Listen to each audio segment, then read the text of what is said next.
جس نے قید خانے میں سجدہ کیا اللہ کا، بہت تیز رفتار فقیر ہے کہ قید ہے، سجن قید خانہ، بزرگوں کو پیغمبروں کو آتے رہتے ہیں اللہ کی طرف سے، اور اس نے قید خانے کے اندر یا قید میں یا بیڑیوں میں، آپ دیکھو سب سے بڑا مطلب مقام ہے ایک قصیدہ بڑے بڑے درویش فقیر حضرت امام زین العابدین کی ایک بات پہ فقیریاں حاصل کرتے رہتے ہیں کہ آپ کا مقام جیسا بھی تھا واقعہ زنجیروں میں پابند ہے، قافلہ ٹوٹ چکا، اور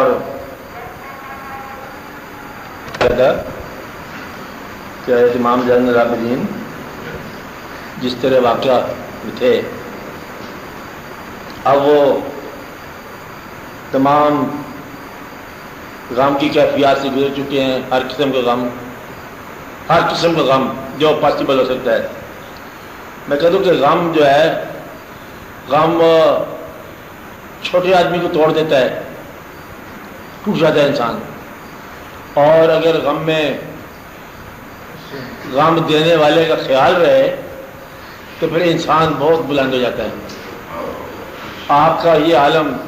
کہ ایک تو یاد کا اذیت اور ایک اپنی جسمانی حالت ہے کہ پابند سلاسل ہے، تو وہاں اس حال میں اب دیکھو خیال اس حال میں کیا ہے، آپ یہ دیکھو اس حال میں آپ فرماتے ہیں انلت یا ری الصبا یومن الی ارض الحرم، انلت مطلب ہے کہ خرامہ خرامہ، یا ریح الصبا اے ہوا صبا کی، یومن آج کے دن، اس حال میں، اس واقعہ کے بعد، آپ سمجھ رہے اس حال میں اس واقعہ کے بعد،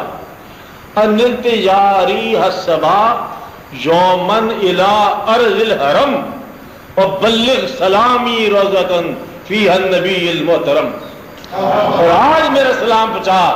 اس روضے میں جہاں نبی محترم ہے، کہ اس حال میں اندر سلام پہنچا، کہ یہ بتایا جائے گا کہ ہم اس حال میں بھی آپ ہی کو سلام کرتے ہیں،